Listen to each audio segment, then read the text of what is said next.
Today, we're going to be talking about smart contracts, how smart contracts came about, and what it could be used for.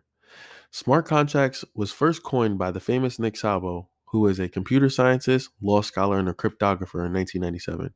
He came up with this concept because he was trying to find unique ways to create a distributed ledger for digital contracts. What is a digital contract or a smart contract? Well, a smart contract is just a digital version of a regular contract that we have in today's world, but except it's created in a tiny computer program that is held inside of a blockchain.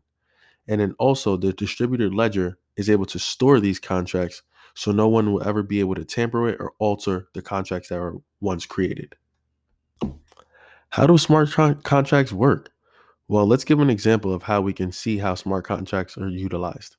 Say you have a startup or you have an idea and you want to get that idea funded directly from supporters. Nowadays, you would have to use Kickstarter or Startup Engine to allocate the funds that your startup raises, and they would have to be in charge. A third party would have to be in charge of making sure the funds are allocated correctly. So now what we could do is replace the middleman, which is a Kickstarter or Startup Engine, and replace it with a smart contract. And what the smart contract does is it holds the funds until the goal is met. And if the goals aren't met, it automatically distributes it back to the supporters who sent it to the smart contract in the first place. So basically, we're replacing the middleman, which is a Kickstarter or a startup, for a technology called the smart contract, which can be transparent and it can be open and see how we can get direct funding from our supporters without having to go through a middleman. Well, wait, how are we just going to rely on a smart contract? Well, there's some cool things that a smart contract inherits when it becomes one and it's created. First, it becomes immutable, which means that it can't be altered or changed ever again once it's created. And then also it becomes distributed. So say if there was a one person that was trying to tamper with the funds before the goal was met, within the network, people would see that somebody's trying to tamper with the funds and they would not verify that transaction, and then the transaction would not go through.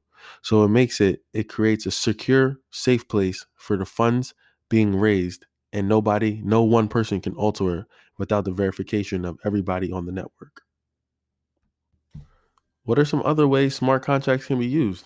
Well, one, banks can use it to issue loans directly to directly to the borrower, or set up automatic payments, which is directed directly with the borrower or the customer itself. Insurance companies can use it to process some of their claims.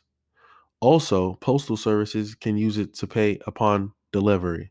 So if you get a delivery package, we can use smart contracts to make sure the end recipient is paying the final tab on a delivery.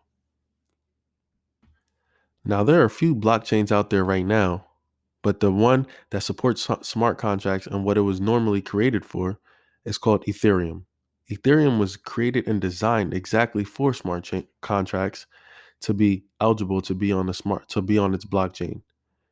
And Bitcoin can also support smart contracts, but Bitcoin is a limited source or a limited amount, so there's not enough storage to hold smart contracts. So that's why they created Ethereum. Also, how you can also write some language to develop on this blockchain is called Solidity. Solidity is something that is also reminiscent of JavaScript, but it's used to create smart contracts on the Ethereum platform. Now, this is basically simply how smart contracts can be used and how smart contracts came about. So next, we're going to talk about Ethereum and more in depth of what that could do.